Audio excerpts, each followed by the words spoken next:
on But It Was Aliens. We should probably begin our tale today with honourable and trustworthy Plato. You see, Plato was himself told a story by his elders, a tale passed down for generations. And generations! An island called Skull Island. An island Rico. called Atlantis. Bang! Atlantis gone. But Atlantis would come back into mainstream society following the discovery of Troy in the 1870s via Homer's epic poem, the Iliad. Ignatius Donnelly's works kicked off the modern obsession with finding Atlantis. Those from Atlantis, and indeed those today with heritage from Atlantis, are said to have a very rare blood type.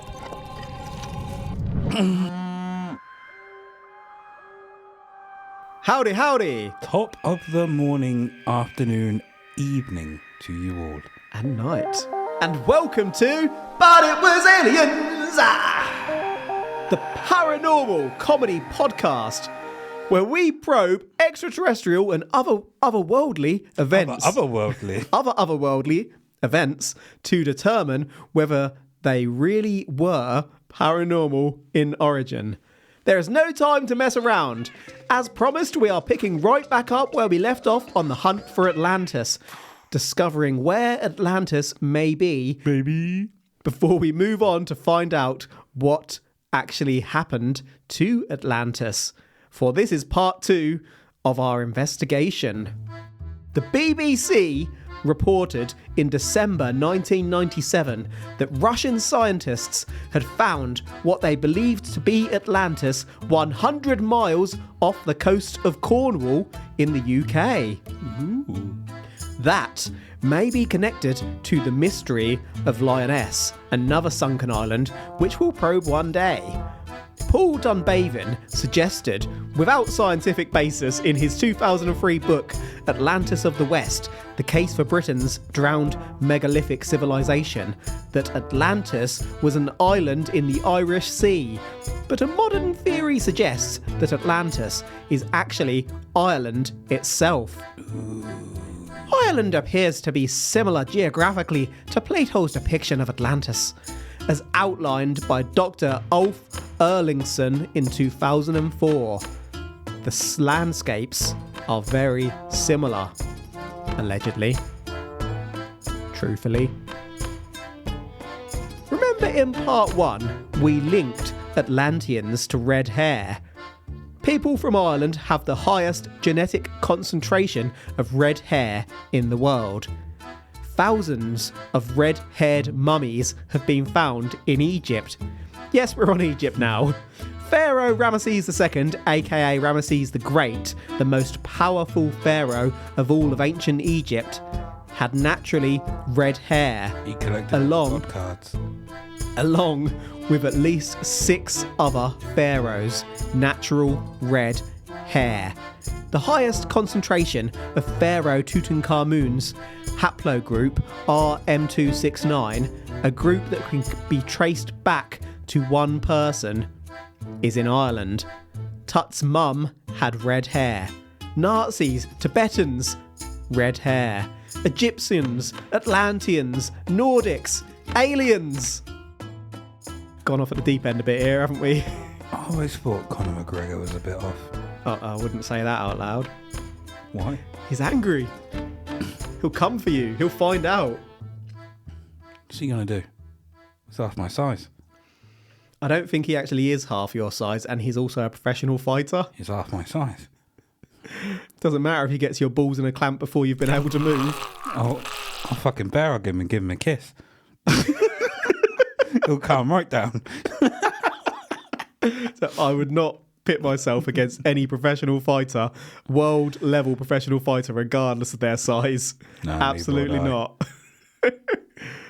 Although saying that, I can remember having a debate with one of our friends once about whether Bruce Lee would win in a fight against Brock Lesnar, and I pretty much made your argument that Brock Lesnar would just bear hug him and give him a kiss. Did you know that about mummies, lots of them having red hair? I did not. That's new to me. Yeah, That is new. you don't really think about people getting round the world in sort of ancient times, do No. you? So how the hell did that red hair get in their system? It's taken me back to that episode you did where the hair was wrapped around a dick and they tested its genetic makeup and it had all different... Was it Peter Drury?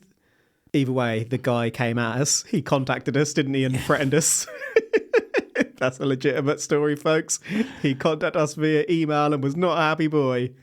But the genetic makeup of that was all over the place, wasn't it? Yeah.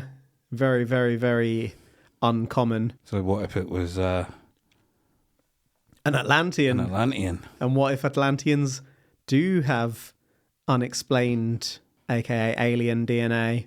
So what we're saying here is PD made out of an Atlantean. Well, Did he though? did he though?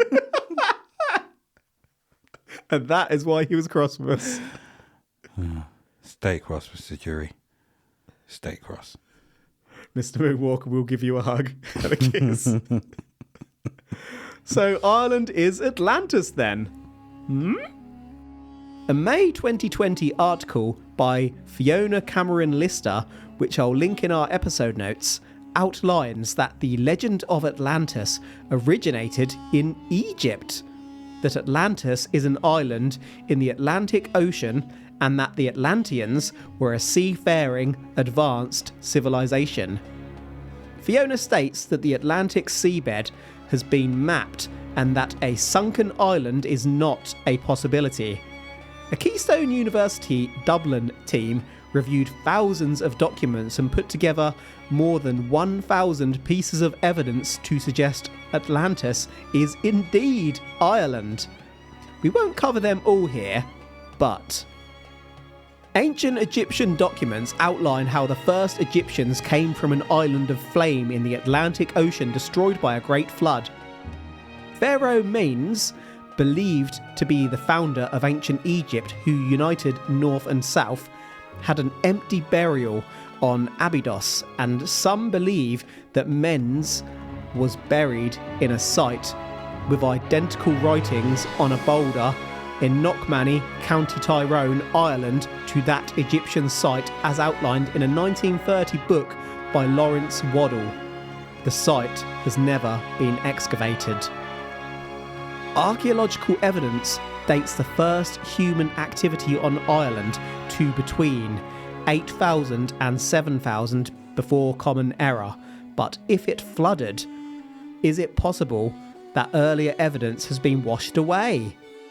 Interestingly, it has been recently suggested that Ireland may actually have been habitable for hundreds of thousands of years and that it didn't freeze over entirely during the Ice Age.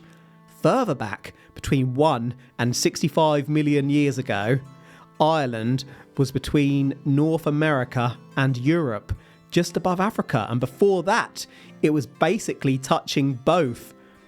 Whilst humans popped up about 200 to 300,000 years ago, ancient human ancestors were around 5 to 7 million years ago. I have an ancient map here for you, Mr. Moonwalker, showing Atlantis from Ignatius Donnelly's book, which we mentioned in our part 1, covering Atlantis, obviously. This is kind of where Ireland was millions of years ago. Turns out this crazy theory kind of makes sense. Does in a roundabout way. Do the people of Ireland believe that they are not descendants of Atlantis, but that Ireland was Atlantis? I'd imagine many are not aware.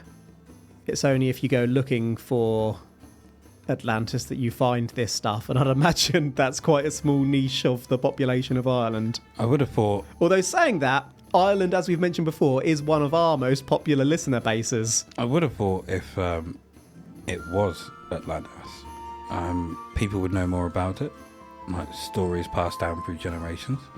Not necessarily.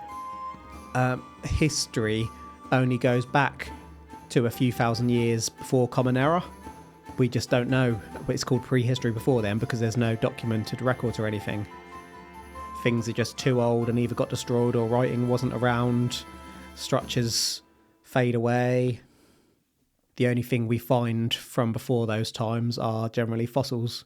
So it was and forever will be a mystery unless we can travel through space and time. But I feel like I've given you enough there to conclude that Ireland is Atlantis. You have? I mean, Atlantis is real. Already said that. We now know it's Ireland.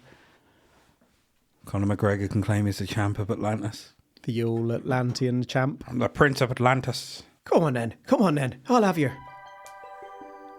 We've covered the mythological sinking of Atlantis after Atlantis became corrupt and lost favour with the gods. But what other, less extreme but also extreme theories could we utilise to explain the disappearance of Atlantis?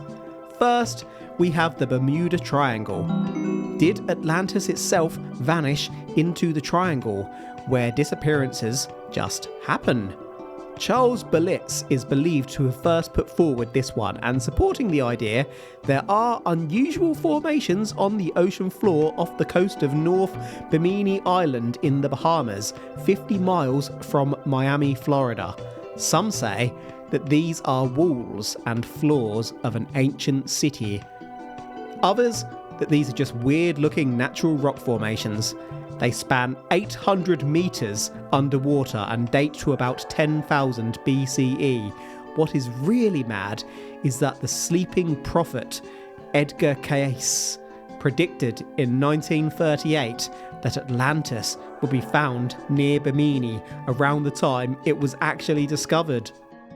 Did he prophesise that knowing that people were out there looking for it? Or did he prophesise that way before anyone even bothered to look?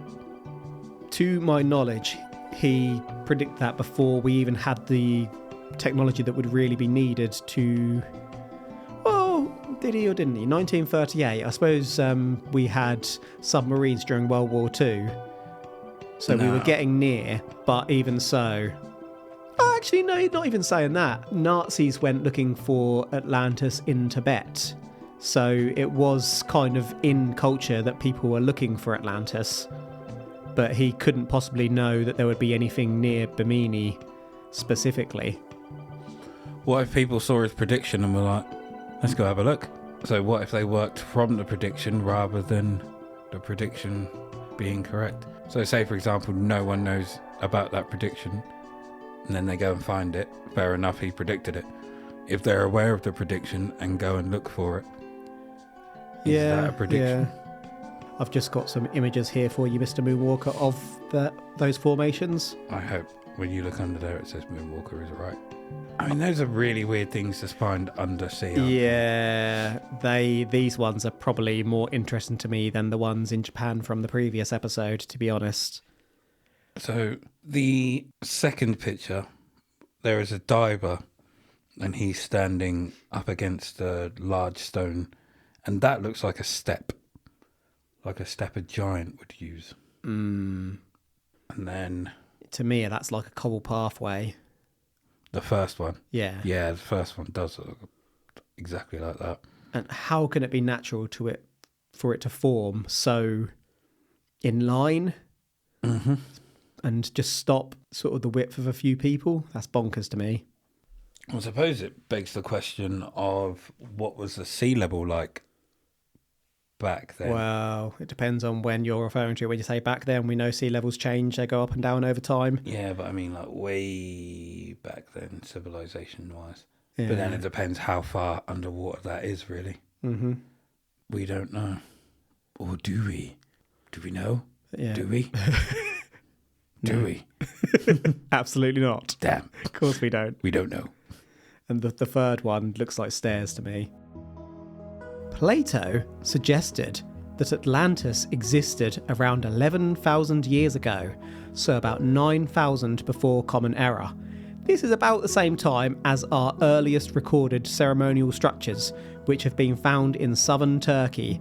Humans, as far as our remains tell us, went from using flint tools and making cave art and whatnot, living in rock or mud huts in the Czech Republic around 25,000 years ago, to building temples. 9,000 years ago would have been the end of the Ice Age. Do you know what happens when ice melts? Water levels go up. During an ice age, water levels could be about 400 feet lower, so when that ice melts, many islands and land masses could be, and were, submerged. Going back to the island theory, it's possible, being covered in ice and or submerged, that evidence of civilization was destroyed. Ancient Egyptians and Sumerians only started using spoken language about 2600 before Common Era, which is the start of recorded history. The Great Pyramids were built around 2500 BCE. We had ceremonial structures, then we didn't, then we did. It's almost as if technology was advanced, was lost, and took another 7,000 years or so to start building back up. When you really start thinking about that, the concept of Atlantis doesn't seem that far-fetched. It just fits that some step along the way is missing. And Mr. Moonwalker, I've got a little image for you there just of Göbekli Tepe in southern Turkey. So you can see some ancient structures which don't look dissimilar to what we found underwater earlier. No, they don't.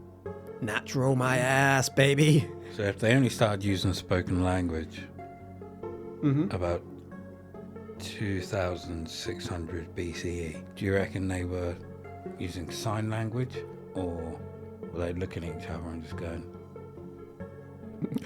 just pointing at each other and pumping? Like just gesturing to their mouth for food, drink, and sexy time. Yeah, I reckon they made that noise as well.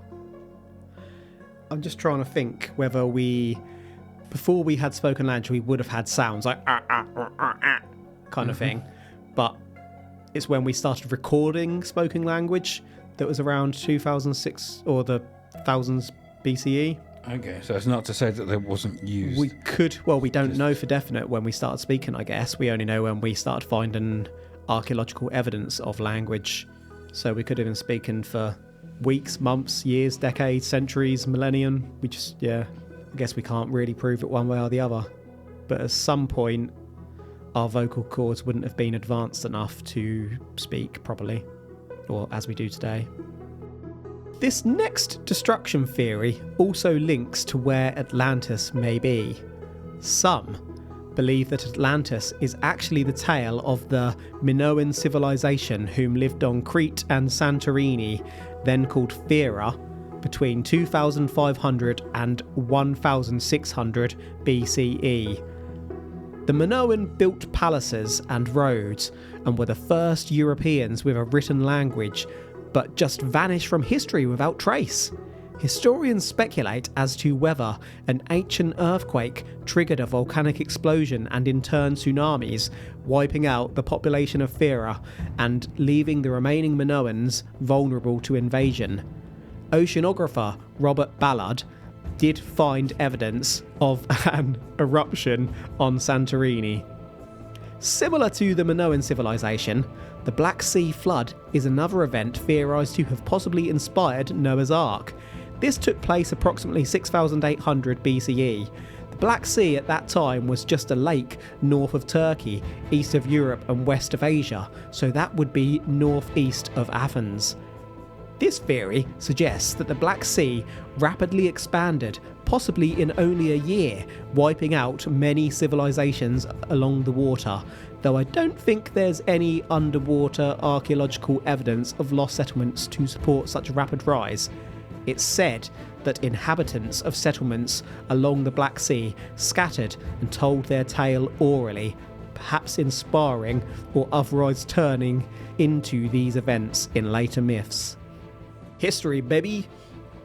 So, Attack of the Sea. Basically, the sea got angry, started murking people. Poseidon had enough. I mean, that seems way more logical than... What does, sorry? The sea. Levels rising, spreading, covering land. And again, that can happen, particularly when you bring the Ice Ages into play. Mm-hmm.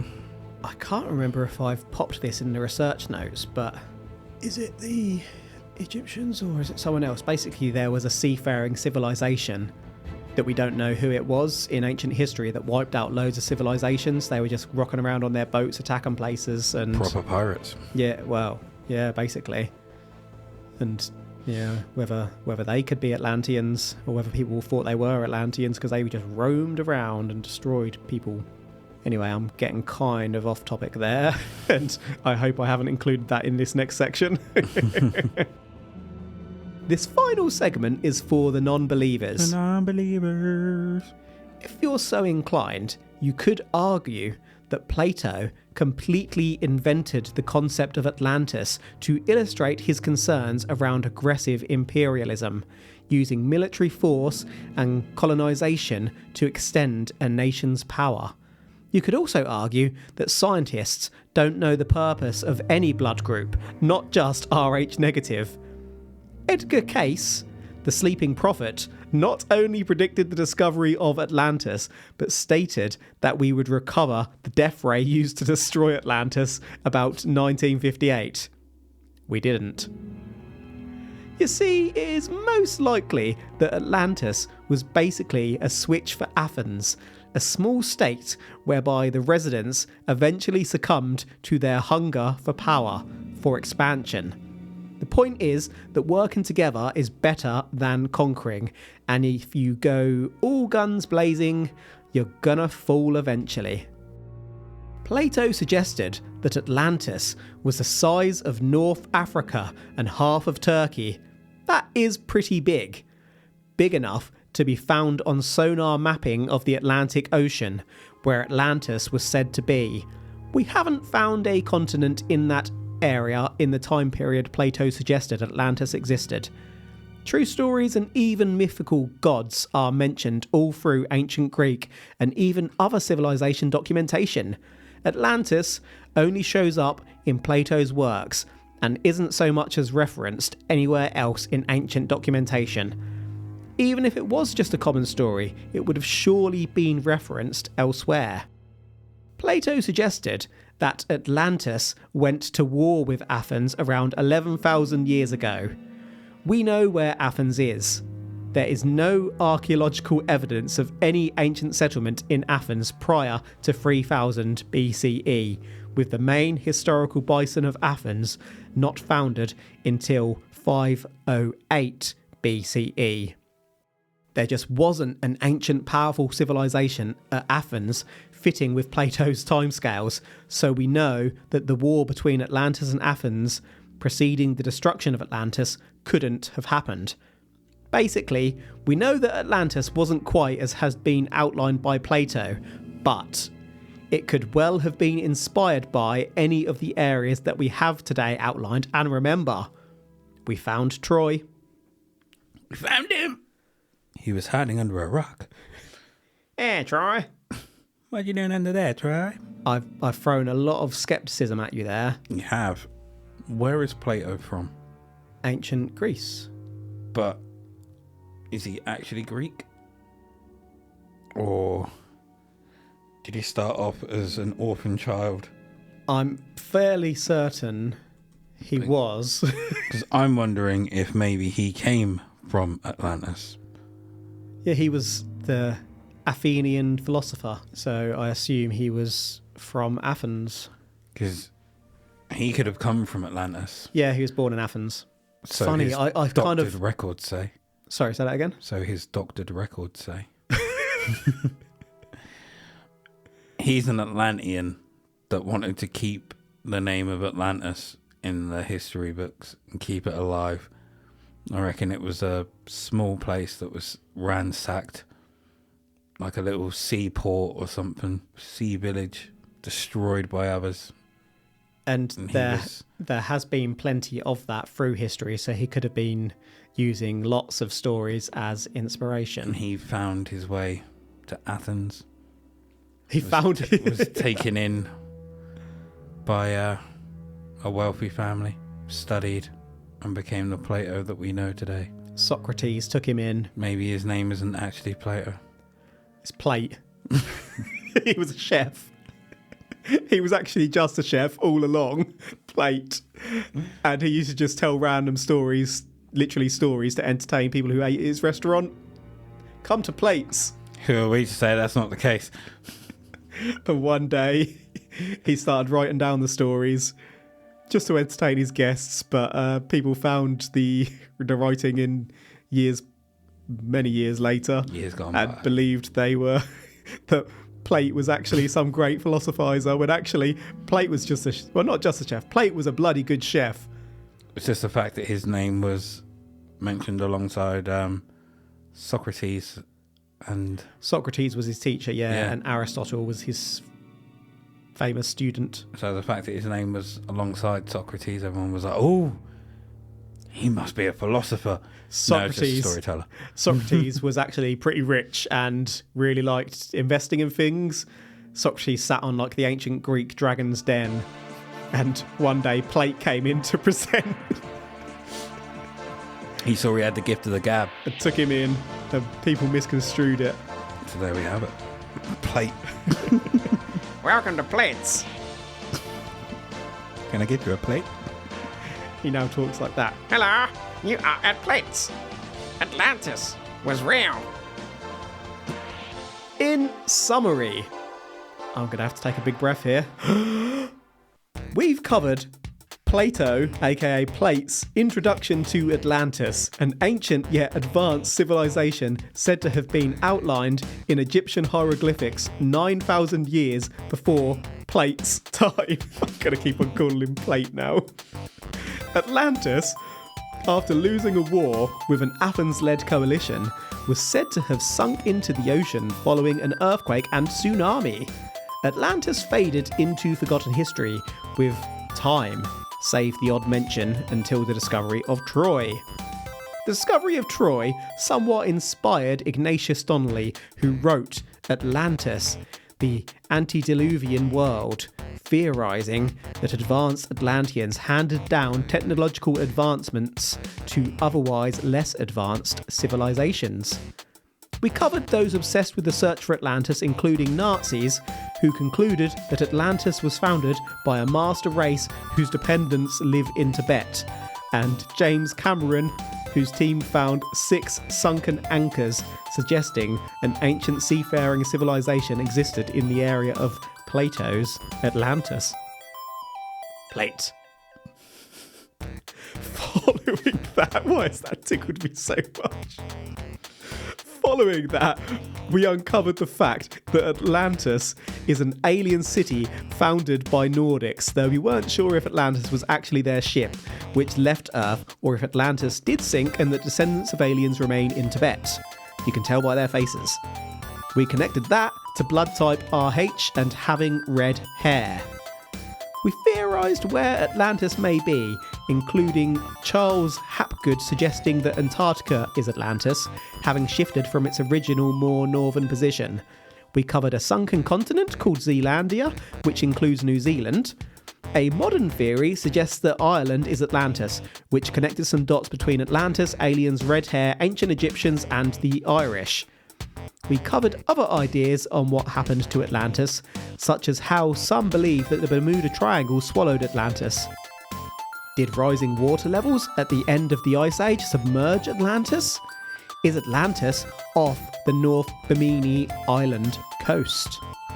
We explored the Minoan civilization who disappeared circa 1600 BCE, and similarly, the Black Sea flood of approximately 6800 BCE, whereby the Black Sea lake rapidly expanded, wiping out settlements along the banks. Then we looked at whether Atlantis existed at all, confirming that a historical Athens didn't actually exist in the time Plate outlined to be able to fight a war with Atlantis. We wondered whether Atlantis was a tale to guide ancient Greece, inspired perhaps by oral legends of the past. With all of that, today we decide for the questionable benefit of humanity. Did Atlantis exist, and if so, was it an alien civilization? Was Atlantis completely fabricated? Or is the truth somewhere in the middle, with Plate having based Atlantis on tales of other sunken civilizations? Is there anything you want to go over to gather your thoughts before we conclude on this huge probe, Mr. Moonwalker?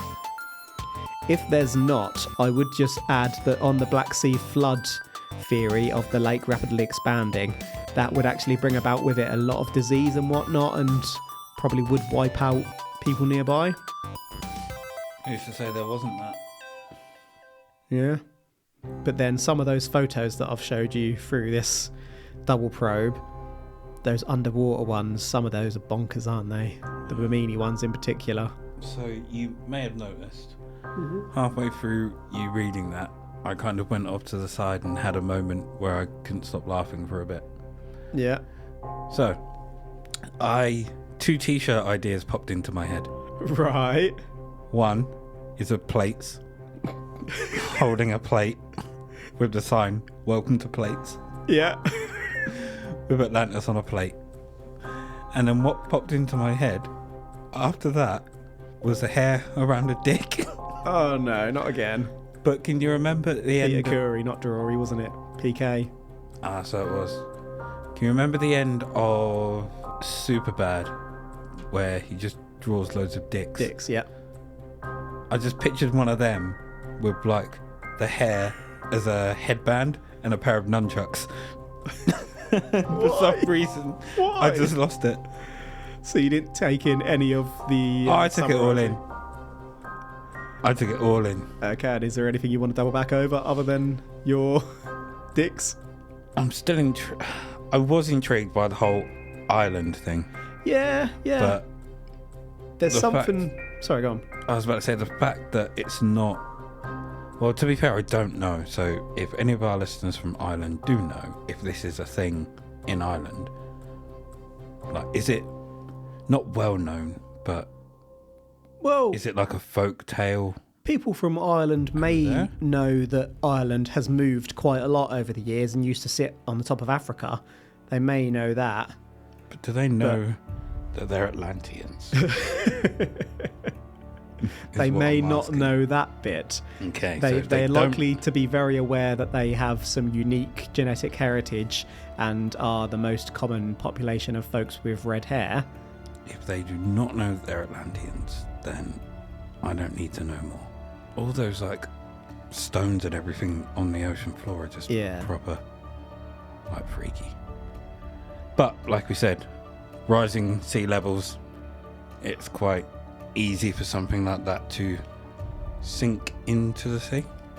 Yeah, it could just be any civilization that has sunken into the sea, or to be fair, it could be natural corrosion in that the water has somehow made precise right angles. Highly unlikely. But we know the truth. Highly unlikely. So, are you saying that it was aliens? And are you saying that Atlantis exists? It's not aliens. However, Yes. Atlantis exists Ooh. because Plate said so. And what goes down at plates is the truth, bitches.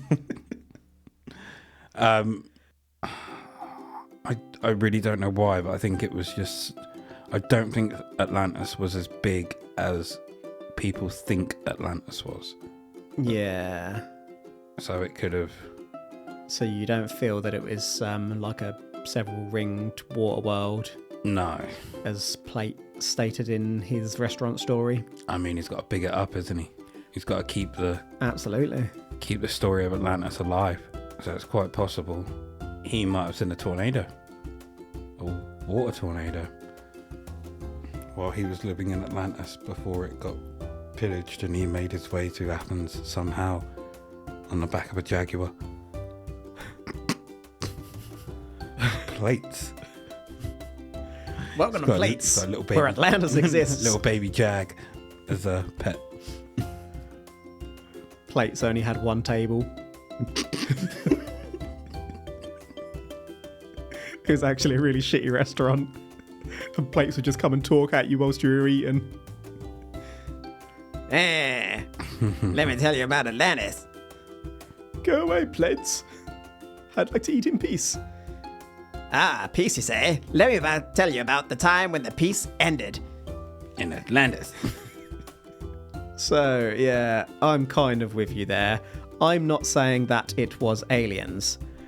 Atlantis has been on our list probe since day one, but because it's so far back, I think we kind of forgot about it. But I love the historical cases, so I always plan to pick it up. I'd heard lots of shows cover Atlantis, including TV shows such as Ancient Aliens, and I thought it'd be a comfortable 40-minute episode. It wasn't. This episode took me almost as freaking long as the moon episodes and the pyramids. So, as a temporary expert on Atlantis, whilst I'm not saying that it's aliens, and whilst I'm probably saying that Plato invented Atlantis to illustrate his political ideologies, and that these ideologies were perhaps even dangerous, I am also saying, yes, I am also saying that lost cities, and indeed lost continents, did exist because we have proved it. Did one of these lost places go to war with Atlantis when Atlantis existed thousands of years before Athens did? Probably not. But I'm saying lost places do exist, and one of them may have even been called Atlantis. Not aliens, but sort of real? Under the sea? Under the sea, life is much better down where it's wetter. Take it from G. Any final thoughts? If you live under sea, Well, I couldn't. I'm not a fish. would you be wet? Yes. Are you wet when you're swimming? If you're fully submerged. I feel like you should have saved that question for the end of the episode. Oh, I thought it was. No, we haven't wrapped up yet. We'll rewind and No, but that is a wrap for today. So thank you as always and sincerely for listening to But It Was Aliens. If you've heard of a case that needs our attention, or if you just want to say howdy, you can slide into our DMs on the Twitter at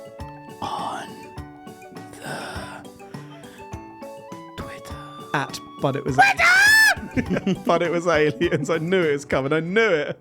If you've got paranormal memes or you just want to be a part of a friendly otherworldly community, you can find the But It Was Aliens page on Facebook and join the associated public-private group Extraterrestrial Towers.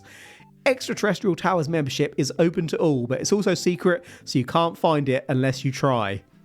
Or is that you can't find it unless you're not looking for it? Finally, if you want to help us to continue to make this show, and what I'm about to tell you really does help, you can find an even more secret place over at patreon.com/butitwasaliens. If you donate the equivalent of a coffee there, that helps us to keep on making the show whilst using the domain hiding software needed to keep the MIBs off our back. We definitely don't use this to feed my caffeine addiction.